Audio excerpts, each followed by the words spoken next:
নমস্কার, বং রেসিপিসে আপনাদের সকলকে স্বাগত জানাই। আজকে আমি করে দেখাবো ননভেজ চিকেন চাপ রেসিপি। এই চিকেন চাপ করার জন্য আমাদের যা দরকার চলুন চট করে দেখে নিই। একটি মিক্সিতে পোস্ত, চারমগজ এবং কাজু বাদামের একটি পেস্ট আমরা তৈরি করে নেব প্রথমে।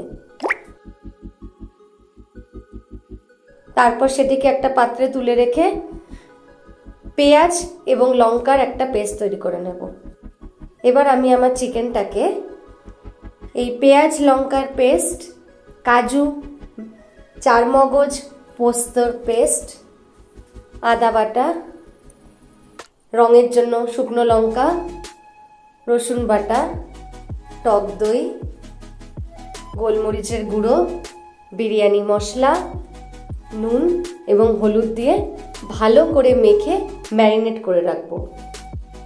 চিকেন চাপ সাধারণত করতে বেশিক্ষণ টাইম লাগে না, কিন্তু এটা পুরোপুরি নির্ভর করে ম্যারিনেশনের ওপর। আমি এটিকে একদিন আগে রাত্রিবেলা ম্যারিনেট করে রেখেছিলাম। এবার একটি পাত্রে তেলে আমি একটা একটা করে চিকেনের পিস নিয়ে হালকা ফ্রাই করব।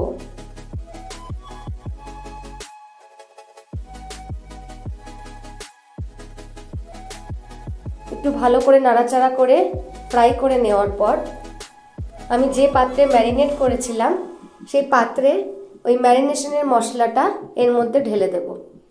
ঢেলে দিয়ে গ্যাসের আঁচ কম করে এটাকে নাড়তে হবে। আমি বিরিয়ানি মশলা কি করে বানিয়েছি তার একটা ডেসক্রিপশন আমার ব্লগে দিয়ে দেব।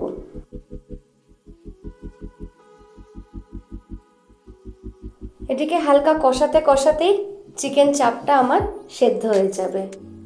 চিকেনটা হালকা যখন সেদ্ধ হয়ে যাবে তারপর একটি পাত্রে কেশরের সাথে দুধ মিলিয়ে সেটিকে চিকেনের মধ্যে দিয়ে দিতে হবে।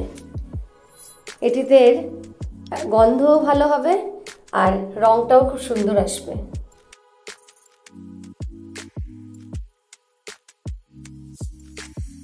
আমার চিকেন চাপ রেডি। এটি করতে খুব কম সময় লাগে। আপনাদের ভালো লাগলে প্লিজ কমেন্ট সেকশনে অবশ্যই জানাবেন। Thank you for like, share and subscribe. আমার পরের এপিসোডে আমি আরেকটা নতুন রান্না নিয়ে আসবো। Thank you. সবাই ভালো থাকবেন।